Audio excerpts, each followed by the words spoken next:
Hello and welcome to another episode of Prime Focus, the program that spotlights issues of concern to individuals, families and communities, bringing greater awareness and education with a view to improving the lot of others through anticipated positive actions.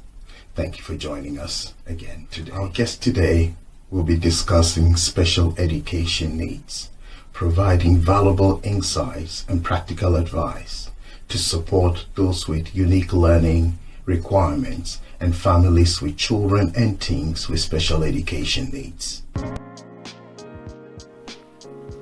Lorraine Doy is a devoted wife and mother who possesses a strong desire to empower every family and young individual to unlock their boundless potential. With her role as a teaching assistant in a school catering to special needs children, she is dedicated to seeing lives transformed through education. Beyond her professional commitment, she enjoys serving in her local church, embarks on exhilarating hill walking adventures, and delves into the enchanting world of castle exploration during her precious moments of leisure. Lorraine, thank you for joining us on Prime Focus. I've been looking forward to this opportunity for quite a while now, and I'm so glad we've been able to make it happen. Yeah, thank you for inviting me. Okay. To our audience again, today we are going to be looking at special education needs from a practitioner viewpoint. And Lorraine she doesn't like to call herself an expert, she's a hands-on person. And so Lorraine is going to be answering a couple of questions for us on this very important or vital subject. Lorraine, I'm going to start first of all with what exactly is special education needs, because people have all kinds of viewpoints on this. What exactly is, just by definition, I will come to misconceptions later. It's a children have some sort of extra challenge to their learning. So it might be a physical disability. It might be that they have struggle emotionally. It might be that they struggle to process information, particularly with autistic spectrum disorder. It just takes them a long time to process, or things like very bright lights or loud sounds, textures, stuff like that can put them off their concentration. So with special educational needs education, we just try and make the environment or the way that we teach as channeled as possible to the needs of that particular child. Hmm. Okay. Thank you for that explanation there. Um, can you describe your role as a SEN or SEN support teacher and how you provide hands-on special education for children and teens? Yeah, I'm a teaching assistant in a special school, and we sort of people in my role, we're there to support the teacher. And so we do that through doing small groups or one-to-one work with the children. We follow the class teacher's direction, and if we notice something, we'll pass it back to the teacher. We can use our own initiative as well. We make all sorts of resources and stuff like that just to help the children learn.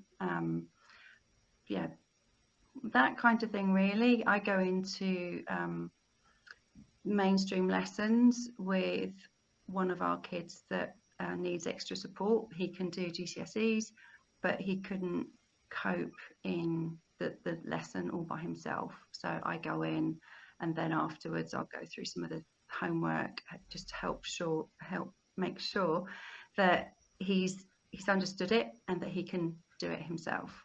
Hmm. Okay. So do you do a lot of one-to-one support or do you do group as well? Uh, it's both. Occasionally I do the full class, cover for the teacher, or it's something that she's asked me to do. Usually for things like food tech and art, or say Sometimes in maths groups, English groups, it will be small groups. At other times, there'll be a child that's particularly struggling or just would benefit from one-to-one work. So it's quite varied, which I quite like. Yeah, it's good. Okay, thank you for that. Are there any misconceptions about special education needs, particularly hands-on special education needs, what it entails? And if there are, would you like to address or clarify these for parents or carers and also for our online audience? It depends on the disability, really.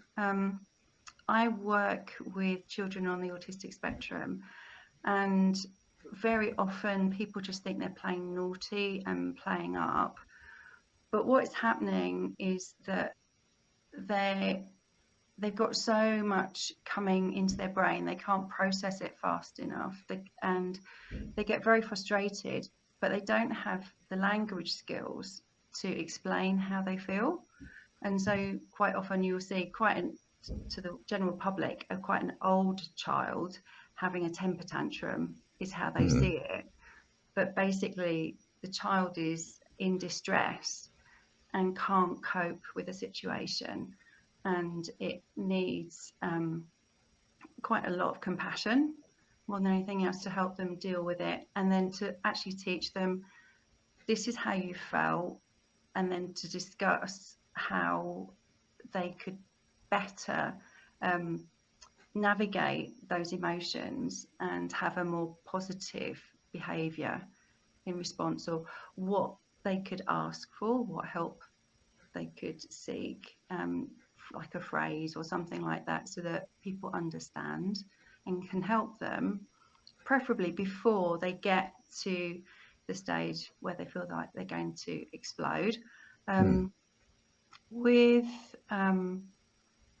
I think quite often people think that children or young people with special educational needs will never be able to be independent, that they'll never be able to hold down a job, and that's just not true at all.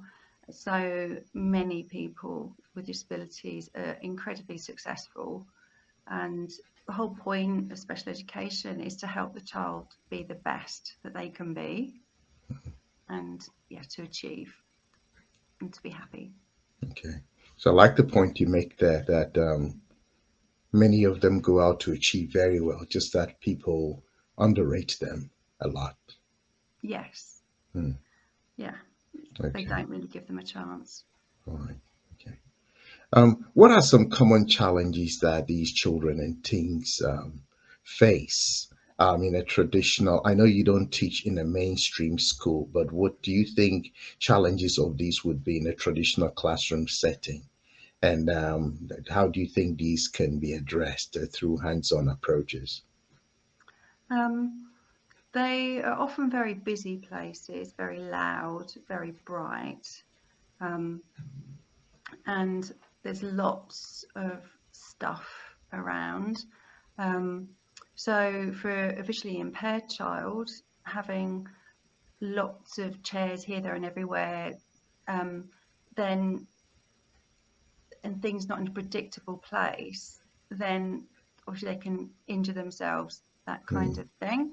Um, Also, with children who are hard of hearing, then with all the noise that's going on, it's very hard for them to hear what the teacher's saying or to realise the teacher is trying to get their attention. Um, with children on the autistic spectrum, an ordinary classroom's usually got lots of bright posters on the wall, and the walls are covered with work, and it can visually overstimulate them, and mm, it's hard for them to then focus on what they need to be looking at and thinking about. And again, the noise too, things like bells at the end of lessons in secondary, that kind of thing, they hear it more intensely than we do, and that is quite a challenge for them. Um, and there's, one thing that's quite sad is that if somebody is a bit different, then other people don't always treat them well. So there potentially is a bullying issue as well. Yeah, people and kids can be quite cruel sometimes. Okay. So clearly, it requires very special attention. Of course, each child will be different. I mean, imagine being in a classroom with people with different types of special needs. Then the teacher has to be able to factor in the differences, the individual differences between the people. Is that correct? Yes, you do find that schools do try to tailor things to the kids, so they will be thoughtful. They won't put too many sort of diverse needs within one class, Okay. because it's difficult for the teacher, um, and also for all the children, to make sure that everybody gets a fair Hmm. chance at learning. Okay. Wow. What do you say to people who would say it's good to try and integrate them at some stage in mainstream? Is that always possible, or sometimes better for them to stay in a specialist school? And that's entirely up to each individual child, really, how Okay. severe their needs are and what their Mm, needs are. Um, I worked in a school where there was a girl that was in a wheelchair, and she was fully part of the class, and the layout of the classroom was so that she could easily move around independently, that kind of thing. Um, she was fine and it worked very well.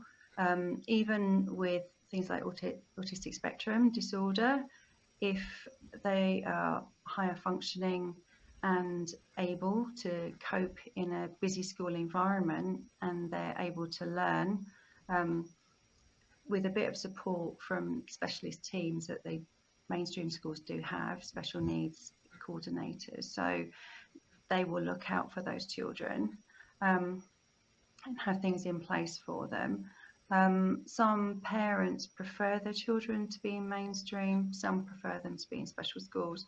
Um, I think that with that issue, so much of it depends on what the parents feel is best for their children, um, and how severe their learning challenges are. Um, okay. So yeah, for some children, I definitely think a special school is exactly the right place for them. There are other children where mainstream would be exactly the right place for them, and there are some where it's really up to the families and the schools and to decide what is the best. Okay. Um, and the unit that I'm in is a special school, but we're based within a mainstream school, so that most of the lessons are um, with geared at the children's learning difficulty, and there's a very small class. But for those that can do GCSEs, then they will go into the mainstream lessons. They have break times at the same time so that they can integrate at lunchtime, say. Um, so they don't tend to take advantage of that too much, but they could go to clubs, that kind of thing, at lunchtime, like the mainstream kids do. Mm, Some have made good friendships and have siblings or relatives in the school, neighbours anyway. So yeah, there's that option too. mm. Interesting combinations there. But yes, I certainly agree with you from what you said that it might depend on the severity of the disability and also parental or guardian preferences. Yes. Let's come to teaching strategies, activities that you think would be helpful, or you engage your students or pupils with. What have been some of the strategies that you have used that have seen work, or you and your colleagues use? Um, I think for us, quite possibly a lot of kids do better with minimal language. So with that, it's use as few words as possible and pause sentence just to give the child time to process the information or the request. And that is definitely very important. With the kids that I work with, they don't always pick up on visual cues because they don't give me eye-to-eye contact very much. So you have to use a tone of voice quite well. Don't shout. It might be frustrating sometimes if you're in a hurry, but don't shout at them. And also, what we do quite a lot is we do something called a social story. So we prepare the young people for something that's out of their routine. And so there'll be pictures and a few written words as well, if they're readers. And just when we're going to St Paul's Cathedral, we start off leaving school with a picture of the station. We're going to this station. We're going to ride so many stops on the district line. We're going to get off at this station. We're going to walk to St Paul's. We'll go to the main entrance. And we go through that a few times before we actually go, so that they're ready for it and they're not, everything isn't new and to be processed. It just helps an awful lot.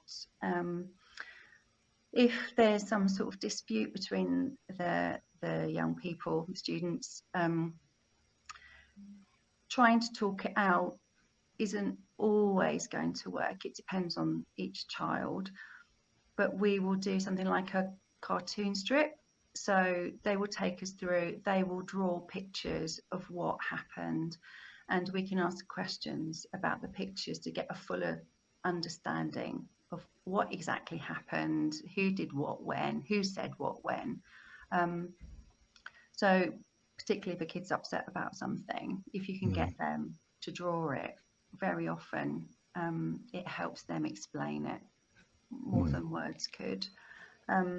So yeah, they're the kind of things, and having a routine is very important. I think that if they're so often they don't feel like they are in control of stuff, so the routine is something that they're familiar with, and again it makes everything else easier to learn because there's not yet another thing they've got to adapt to. You talked about um, cartoons. Are we saying, are you saying these children are artistic, or they just put together? Because you tell an average child to put something into pictures. I wonder if they'll be able to do it. Is this something that maybe superior ability they have in that area? No, sometimes it's just stick men. That's all it Okay, is. right. But Okay. some of them have got such attention to detail. They are amazing artists, but some of them struggle with that. The more literal children sometimes find it hard to do something expressive. Kids on the autistic spectrum. So yeah, it again, they are all so different, so different. That's right. Which leads me to the next question. How do you individualize your approach to meet the unique needs of each child or teen based on their learning styles? So each child will have something called an education health care plan. Used to be called a statement. So all the professionals who are involved with the child's care, be education, it might be physiotherapy, it might be occupational therapy, speech therapy. So they will get together and set goals and learning objectives for each child, which is updated annually, and the local council is responsible for that. So we've already got a framework for each child of what we're aiming for with them. And also for some, we'll have something called a behaviour support plan. If they do exhibit very difficult behaviours sometimes, then we'll be particularly aware of things that trigger them, and how to recognize that, any particular behaviors that show you that they're getting towards not coping. So we recognize that and then try and intervene and help them come back to a sense of balance and being okay. But it's really like any other relationship. You get to know somebody, you get to know what they're interested in, what they like, what they don't like, their sense of humor. All those little things help us to individualize how we do the lesson or the one-to-one work with them, or even which small group to put them in. So we have speech therapist that comes in every week and does conversation classes with groups of 4 kids, and they put a lot of thought into which children are going to be in each group to complement each other, and they're not all there trying to learn exactly the same skill, but that particular group will help, the workings of it will help each child to grow in their skills.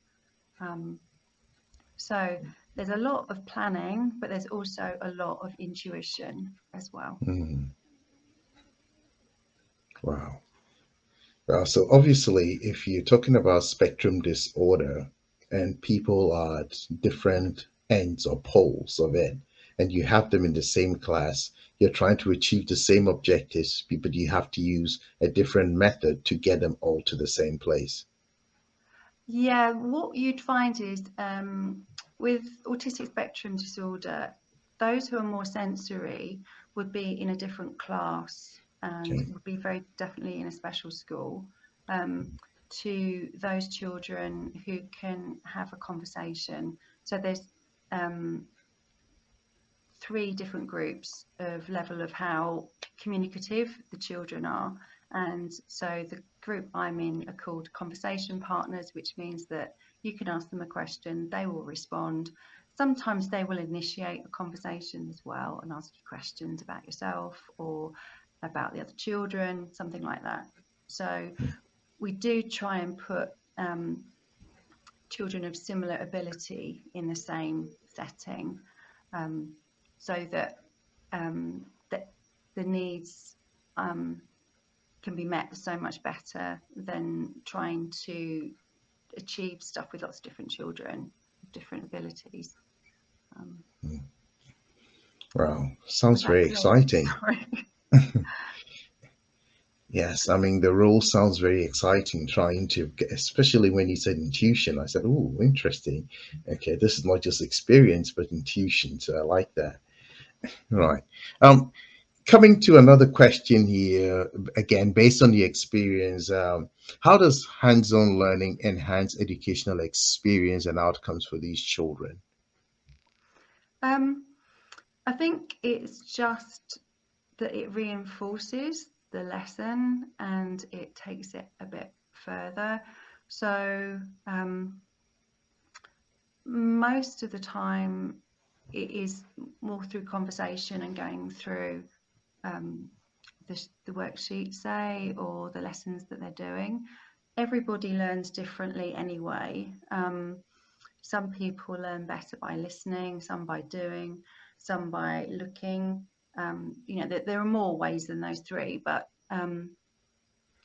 so even in a standard classroom, the teacher's going to have to adapt to different learning styles and make sure that they're covered. But yeah, we just do the best that we can, I guess, with the children. Okay, so obviously the same scenario as you said there applies in a mainstream school where the same VARK rules apply. Okay, that's It right. would be Yes. the same.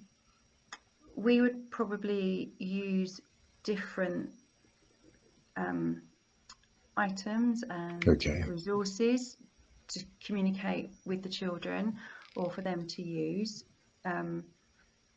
So say for in maths, a number of the children struggle with maths.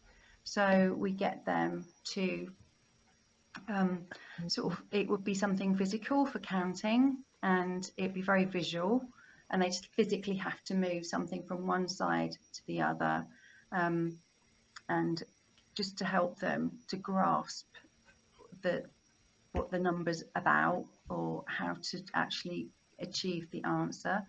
Other children are very quick with that.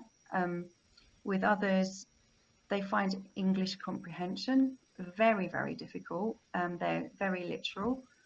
So with them, it's just a case of asking lots of questions and trying to help them think about how would you feel if that happened to you, and then help them understand the passage a bit more. So you do a bit of reflective approach on that. Yeah. Okay. Oh, thank you on that. And let's come to the role of parents. Obviously, teachers don't work in isolation. So, what do you think the role of parents should be, or what role do parents play in supporting hands-on education at home? Are there things teachers maybe help the parents with so that they can continue the experience at home, or do parents adopt their own approaches? For the child's sake, I think it's always much better if the school and the parents work really well together. So with that, I suppose I see the school as supporting the parent to get the best they can for the child.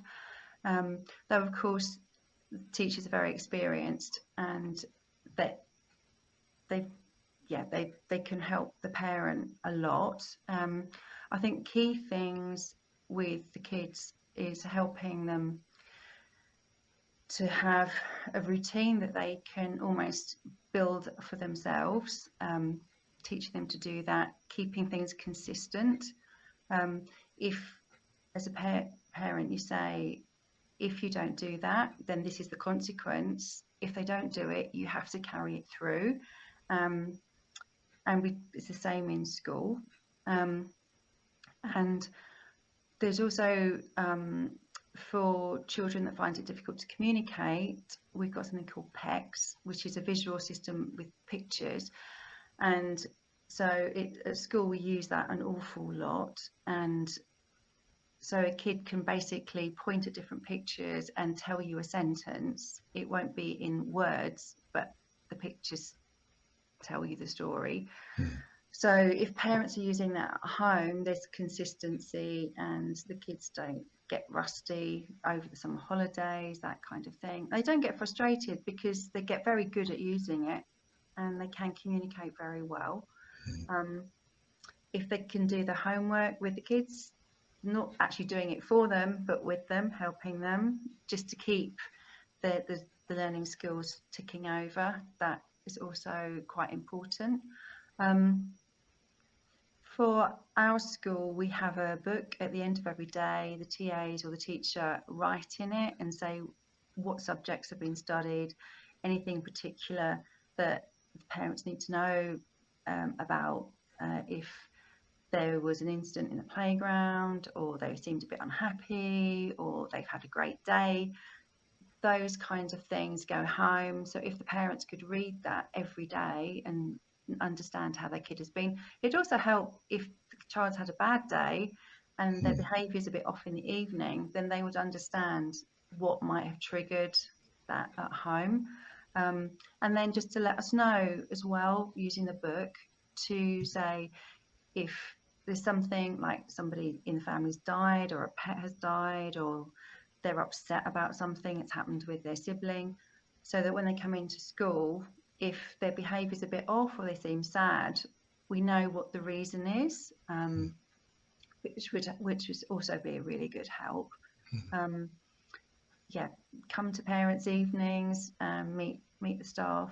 But on the whole, I think most parents are really supportive of their children and really care, and keen to work with the school.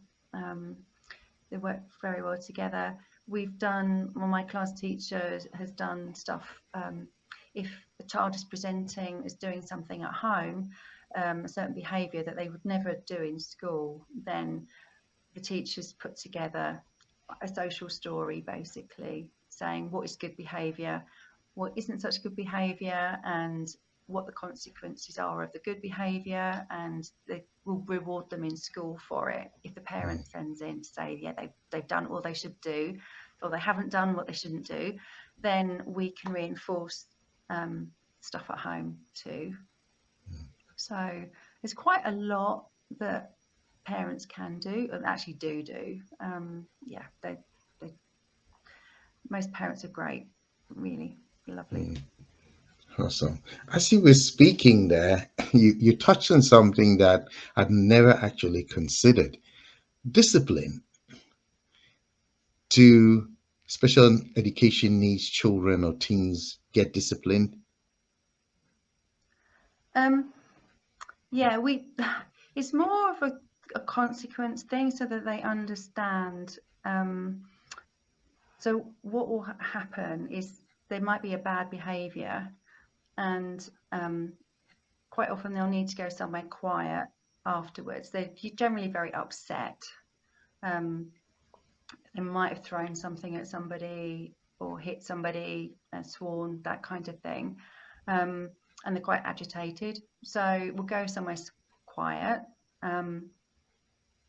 And they generally, if it's been quite deliberate, they will lose some break time, and it'll be reflective time. That gives the class teacher an opportunity to talk one-to-one about what happened, what wasn't great, what they could do next time they feel like that. And so that's what would happen.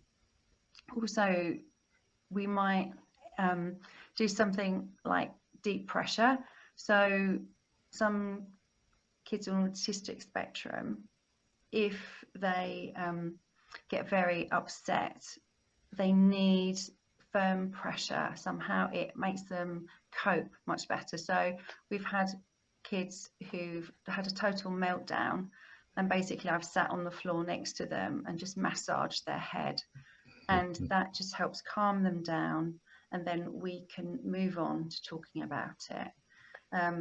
Generally, when it happens at that point in time, talking isn't the best thing to do. You need a bit of calming down time. But yeah, they need to learn that there are certain things that we might say or do to other people that upset them, that hurt them, and that they wouldn't like if it happened to them, and they don't. So they need to learn that. And so yeah, there will be a negative consequence, which they're fully aware of. It's not a surprise. But at the same time, they need to have some compassion and understanding about, sometimes it is just pure choice, a deliberate decision.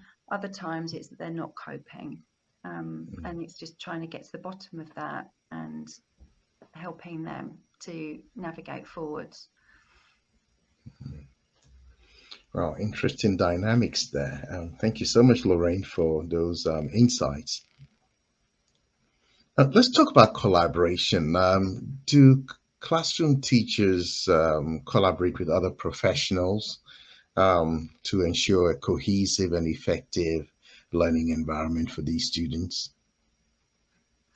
Yeah, I know for a special school, I imagine it's the same within the mainstream setting as well.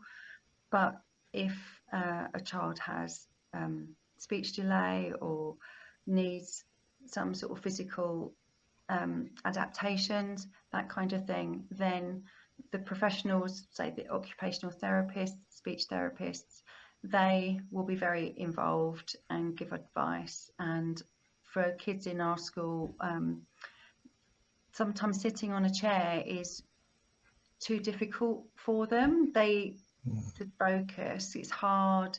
They need to be moving, but they might have a bit of ADHD along with the ASD.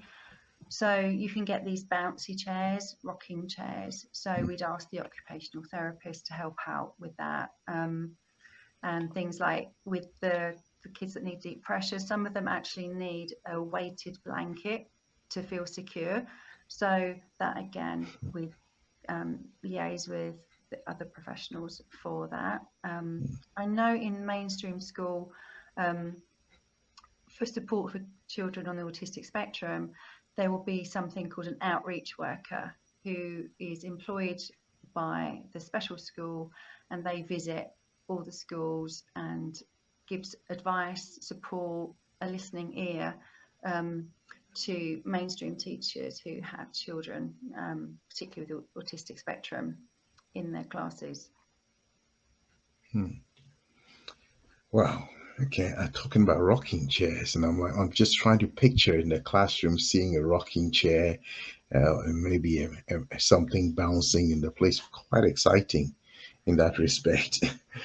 um, let's talk about success story. I know you when you started at the beginning, you mentioned people go on to have great careers. Can you maybe share a success story of a child or a teen with special education needs who's benefited from maybe your school or that you know about, and what were the key factors that contributed to their progress?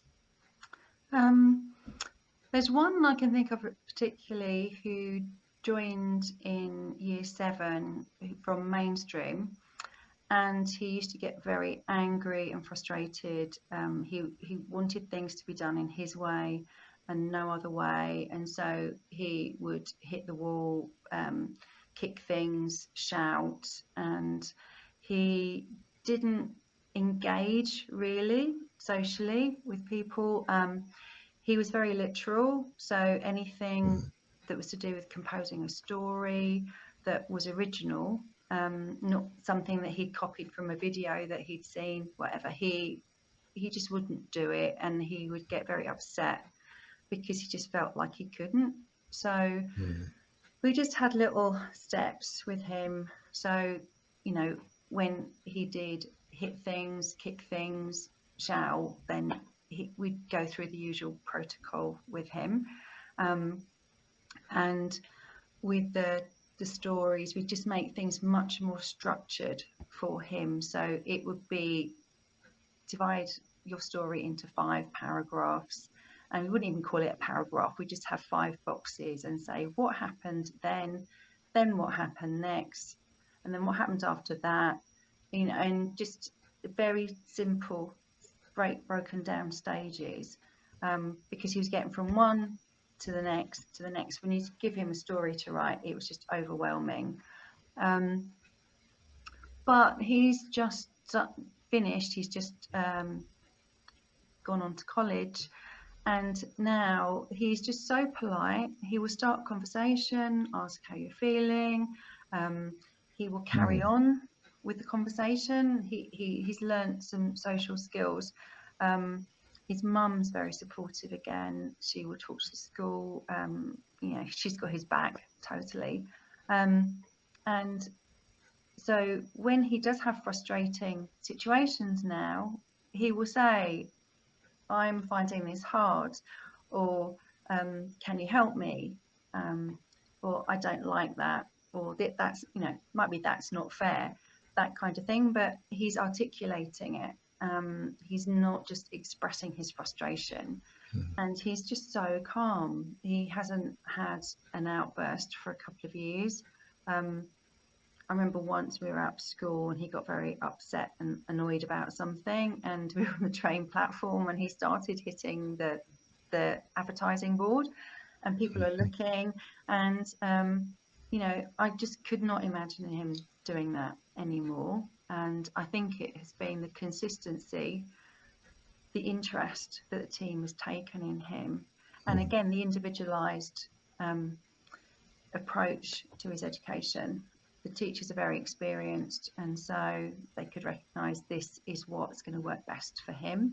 And then when he achieved that level, they would stretch it a bit more, and giving him lots of praise and telling him, do you remember how you used to react to things and now you don't? And that is amazing.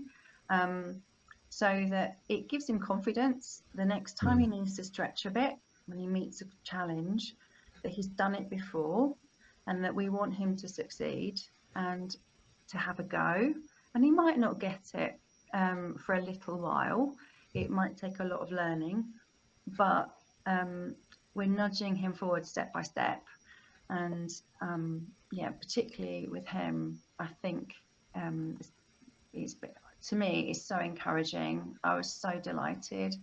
Not that he'd left, but just what a young man he is, and just what his future could be. He can hold down a job, that kind of situation. Whereas before, if every time something upset him, he started hitting out or shouting, throwing things, then he's not going to be able to hold down a job. So yeah, and he could even work with the public. So he, he can make conversations now. It's not all about him. So yeah, he's great. Awesome, great story there. Wow.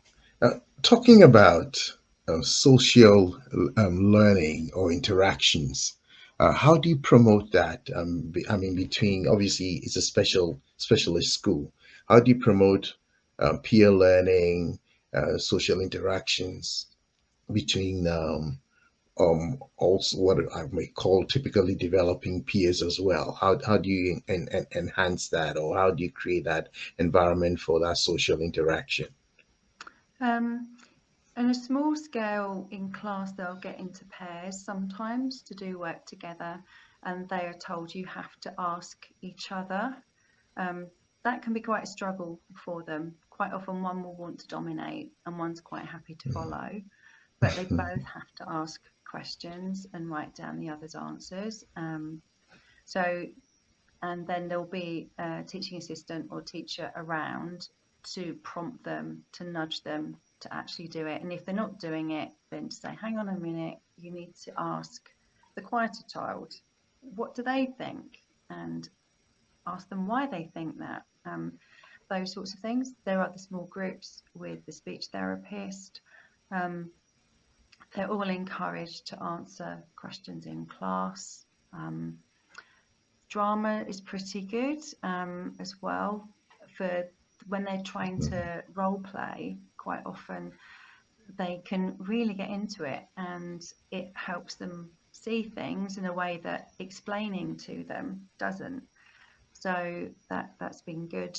And just we also move around where they sit in the classroom from time to time, and not very often because they do need that routine and stuff, but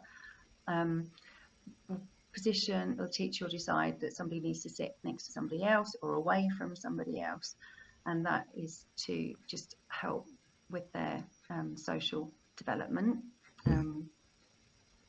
And then in the playground, we go to break the same time as mainstream, and so there are always teachers and TAs from the special school in the playground around to support. Some of them we have to watch quite closely, and some of them have a lot more freedom, as long as we know where they are so that we can keep an eye out for them. And yeah, sometimes we'll even say to them why the best way of asking that question is to use this phrase, because sometimes they're so direct, it seems a bit aggressive, and they're not meaning to be aggressive. So it's part, again, with social stories, just preparing them.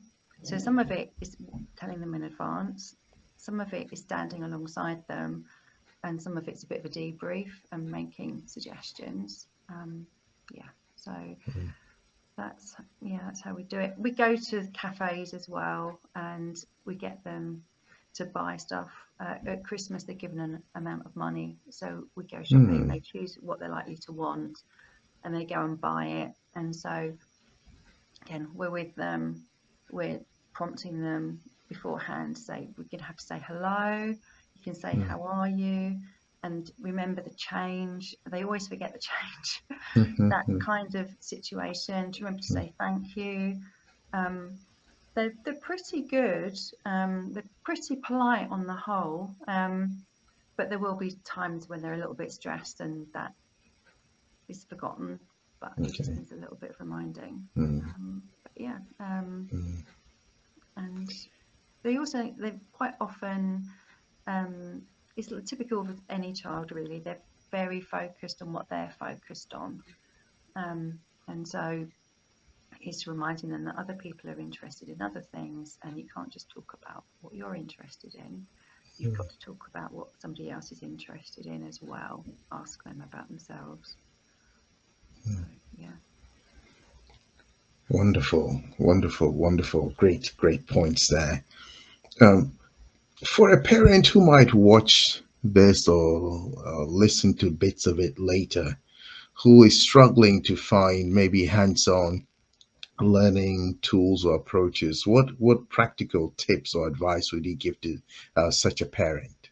Because what you would find some parents doing, maybe they may give the kid is making noise and may just give them an iPad to play with or something, just so that maybe because it's embarrassing wherever they are. What practical things can tips can you share? um, it will totally depend on each child. Hmm.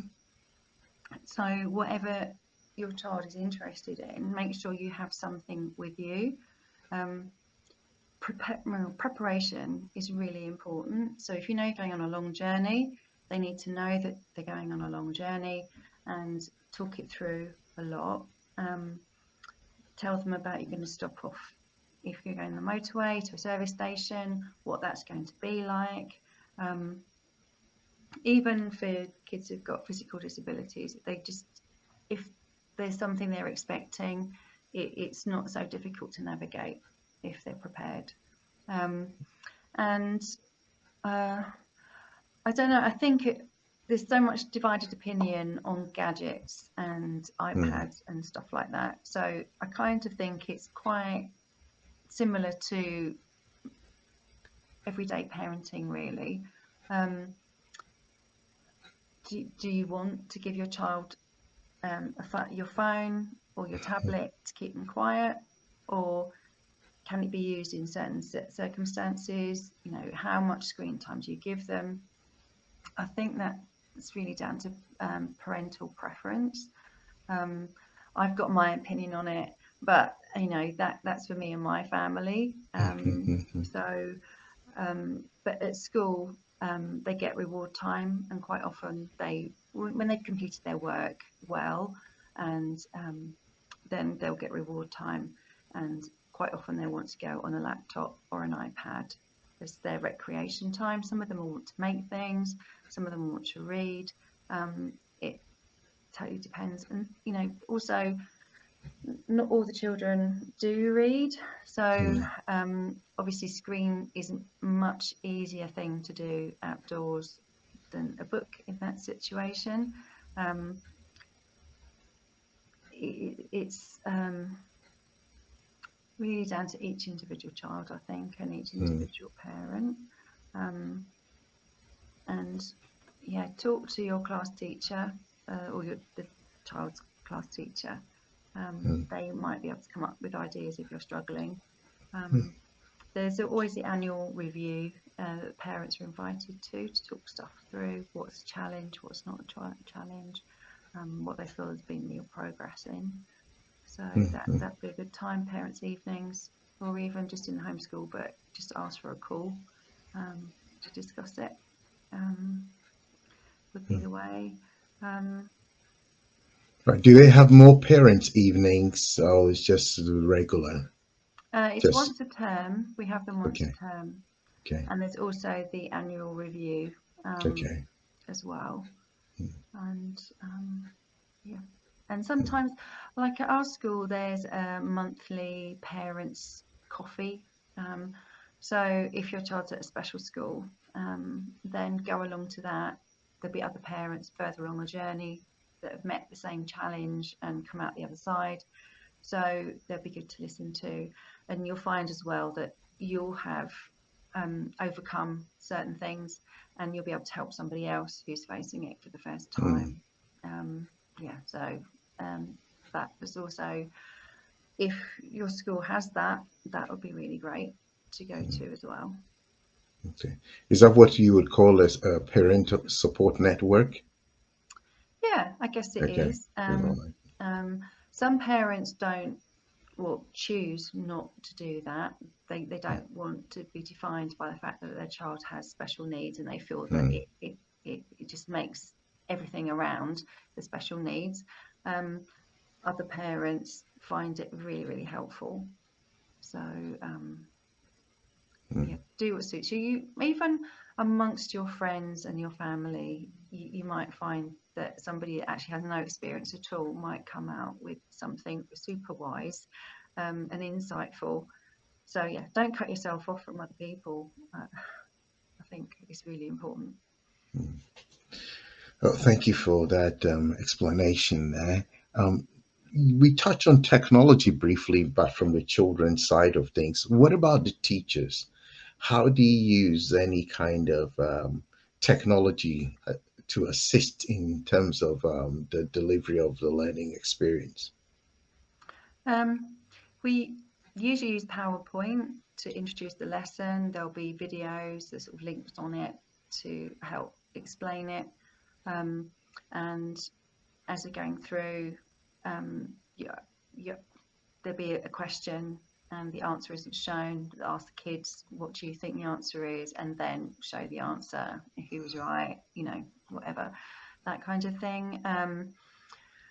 We also, the kids I work with are teenagers. So if they're doing a project on somebody who's, one we did this year was somebody who's very influential that you really respect. So they've had that laptop, they have to produce their own PowerPoint to show to the rest of the class. So they would do online research, and then they'll pictures, videos that they'll put on it, and lots of writing of their own composition. They do quizzes for the rest of the class or their friends. They really enjoy doing that. And so they email it at various stages to the teacher so she can see how they're doing. And then when the project has finished, they take it in turns to present it, and we take videos of their presentation or photographs for their sort of record of their achievement. So we use technology quite a lot. Pretty much all of the kids love it, absolutely love it in my school. I know that my sister worked in a school for visually impaired children, and so they would have a specially adapted laptop for Braille, that kind of thing. But you will find that also the kids that can't move very much, they can look at the alphabet basically, and it's like a typewriter, but it can recognize what letter your eyes are focused on, and so then they can write a sentence, and then you can read the sentence, and also there'll be a voice saying it for the child as well. So there's quite a variety of technology really that is available. I don't know how accessible it is within schools and stuff because of budgets and that kind of thing. We haven't used the one where you look at it and it writes it out for you, but some kids have something on a laptop, an iPad that they press pictures so they can communicate, and it says the words for them. So we use some of the children at the main bit of my special school. They use that, and yeah. Wow. I think there's quite a lot of technology to make learning easier, but we just use it a lot really to present things, and because they enjoy it, then it's more rewarding for them to do the work. So yeah, do that too. So what about when it comes to things like homework? I mean, do you have a virtual learning environment where the homework is placed there and then they can go in, maybe with the support of parents, to go have a look at it, maybe a discussion forum thing, anything like that? We tend to do just standard homework on printed sheets. Okay. So that's the usual way of doing it. Mm. During lockdown, we did lessons on Zoom. So we'd have a small group or one-to-one on Zoom. I even did teaching to read on Zoom, and that wasn't as effective as in person, but there was definite progress. And we've done also, there's a portal called I've forgotten it, Class Dojo. And so we can online message the parents. It's almost like sending them a text. We can send it's the whole class's parents or just to individual parents. And we can set homework that way, and they can sort of take a picture of what, say if it's something creative, they can take a picture of what the child has done at the end on their phone and then attach it in the message back to the class teacher. Mm. But as a general rule, it tends to be very traditional homework. Okay. Okay. But that's just my class. I guess in other schools they probably would use. I know for the mainstream maths, they do have an online homework portal, and I guess that other schools would use that a lot. Mm. Okay, and once the methods are effective, I guess that's all that matters. How do you ensure that it's a smooth transition for children as they progress from one grade level to another, or maybe to another educational setting altogether?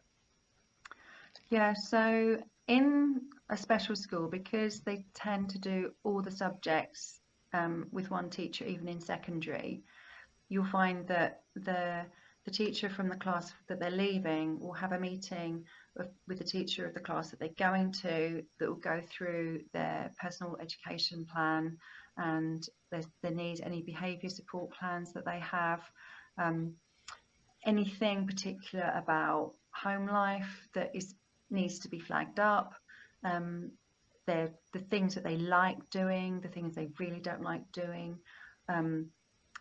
how they've progressed over the year. So that kind of thing is really well taken care of. And also because it's a smaller environment, the classes are smaller, so the children get to know pretty much all the staff in the school. So there's that familiarity already. There's the class that I've just left, there's a boy coming up into it in September, and towards the end of the last term he was joining us for lessons, and he felt so grown up and he loved being part of the older group. The way we don't have enough classes for every year, so you tend to do 2 years with one teacher. So yeah, he was joining some of the children that he'd be with in September. Some of them would have moved on, but he was familiar. He got to see how the new teacher did lessons, and it wasn't so intense. It's just been thrown in the deep end in September. So all the children in the unit are on first name terms with all the teaching staff and support workers. So we kind of already know each other. Within the mainstream that we've got, there's a teacher who oversees all of the special needs students, and so she will be on call with all the teachers, and she will be filling in all the mainstream teachers about the children who are changing class. The existing form tutor will say anything special about them, and also they will tend to have a TA assigned to them quite often, or to a group of them. That TA will follow them through maths. They employ, the mainstream employ teaching assistants for subjects rather than assigned to particular children. So there will be that continuity as well. And quite often they do end up keeping the same maths teacher or the same English teacher anyway. So it's not so traumatic. The big change is going from primary to secondary, because the school's so much bigger when they go to secondary, and the site is bigger. They go from having one teacher for pretty much everything to a teacher for every subject. There's a timetable. Some schools have 2-week timetables in secondary. So there's lots of new things. And they do days now where the kids coming up from primary, the year 6 students, have a day in a secondary school, just as a taster. But that's the same whether you have special needs or not. But yeah, it gives a little bit of familiarity in advance. So, I guess you used the phrase before, much earlier preparation. yeah. Is always very important. Yes. Okay, great. As we come close to the end of this, I have maybe two more questions for you, Lorraine. I know you did say teachers are like the experts, even if they support parents. What about a parent who is sort of at a loss in terms of knowing exactly what to do? What kind of resources do schools help parents with resources, or are parents pointed to maybe other organizations out there that they can get some help for? Yeah, I think with virtually all children with special educational needs, it would have been picked up by the health visitor. And at that stage, or at nursery, there are so many different organisations who are there to educate the general public, parents, teachers in mainstream or even in special schools, that have lots of resources. So, and they also organise support groups, or at least know where the support groups are. So if you just Google for like whatever the need is your child has, and support, you should, or charities, and that should give you information for people to contact. You will find books in the local library, not as many maybe as you would have done in the past, but you know, when we went on a school trip to the library recently, there was a book that was for people that had special needs that were quite famous, and so saying, you know, this is what their challenge was, look at what they can do, Wow. to sort of have positive role models, that kind of thing. You'll find there's a network, it's sort of a natural networking between parents. So one parent will say, even at mum and toddler group, or just to another friend, I'm really struggling, the child is doing this, that and the other, I think there might be something wrong. And then they'll say, oh, I know somebody who's teaches in that way, or is a sort of some sort of health professional, or has a child that presented in the same way, and they have this now, this sort of diagnosis. So people informally sort of interconnect and find support. I know well before I ever went into special needs, there was a friend whose child, he didn't respond to things, he wasn't talking, and then he'd just stand and scream and scream and scream piercingly and not stop. And quite often he'd get home from being out and about, and he'd twine himself up in the floor to ceiling curtains and just hide and stand quietly. So she was talking about that, and he was 3, and so we were saying, he might have autistic spectrum. Sorry about that. And it turned out that he did, and but I knew somebody who worked as a teacher in a special needs school who could then talk to her, and it was very helpful. So yeah. Okay, I think at least there are loads of resources out there that people can, and maybe people can also Google some stuff as well, to find information. Right. Every teacher's dream is to see their kids do well. So, what would you use as a measurement or a yardstick to determine whether your kids have? I know you gave an example before of this gentleman who has become more social and all that. What are some other yardsticks that you would use to determine whether kids have actually developed as a result of the special attention given to them by people like yourself? When they've mastered something. So,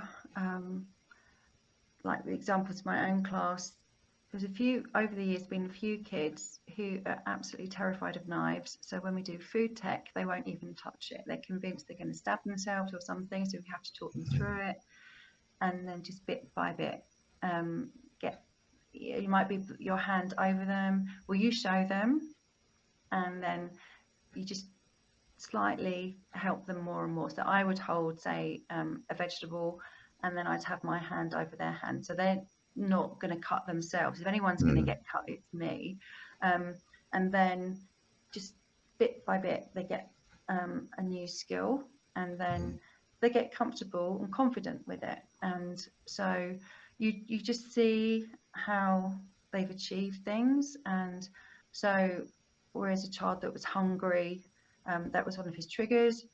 He would, if the food wasn't what he wanted, he would throw it. He would scream and shout and throw himself on the floor.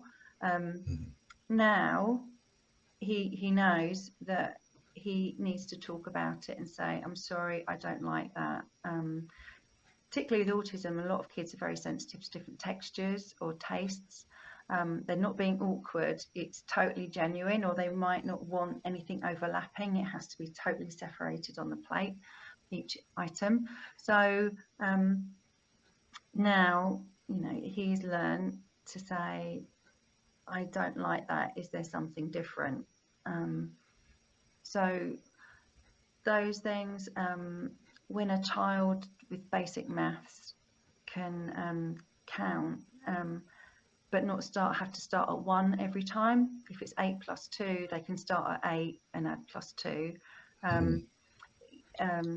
The little steps that they make, and then they'll go on, they can organise things into a pattern. So if they're counting or separating into groups, they're not just randomly separating it, they're counting, there's four, it's divided into 4, have 4 corners, then just rotate around the 4 corners. So, you've got equal groups, that kind of thing. You can see they've actually got the concept. So, it might take a while. It's much smaller steps usually than you would see in children without special educational needs.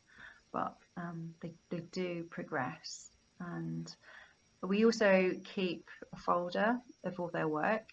So you can look at the beginning of September at what they were doing in maths, and then look at the end of July and see how much their knowledge has improved. With English, you see how their handwriting, their spelling, sentence construction, their ideas, how much it's progressed. So and then all that folder goes home. At the end of, we keep it for a year, and then it gets sent home for the parents as a record of what they've achieved. Wow, so much in there. 3 words come to mind as we come to a close or draw nigh to a close. Patience, trust, and confidence, would you say they encapsulate a teacher's experience with SEN children?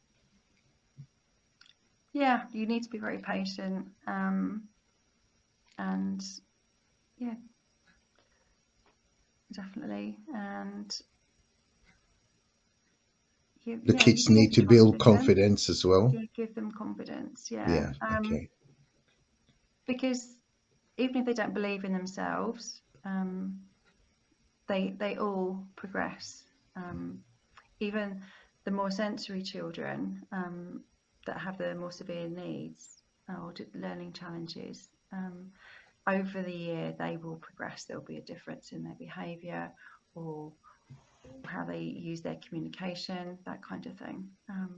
Yeah, what they can do, they even down to making a cup of tea for themselves independently. There will be a progression, and believe that they can do it, that they will grow. Awesome. Lorraine, the very last question to you.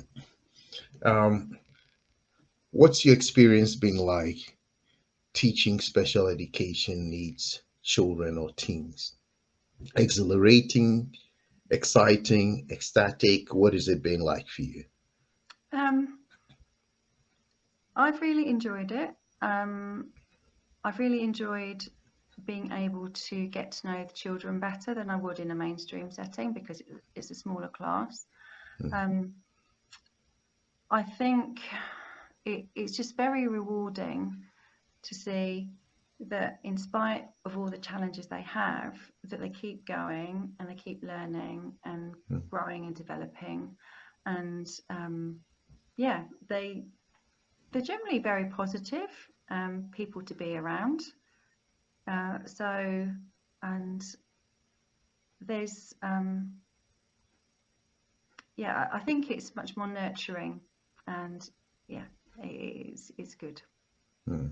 It's had its challenges, and you need a lot of wisdom for dealing with things, particularly at the beginning. But and I think as well that the team tend to be very supportive of each other, so that's also a very nice working environment. Wonderful. Thank you so much, Lorraine, for taking us into the classroom just to get a sense of what actually happens there in a special education needs setting. I'm sure our audience will be very much more aware and or educated from what you shared with us. And I look forward to engaging you at a later stage on other things as well. But it's been such a pleasure having you come on Prime Focus today. Thank you very much.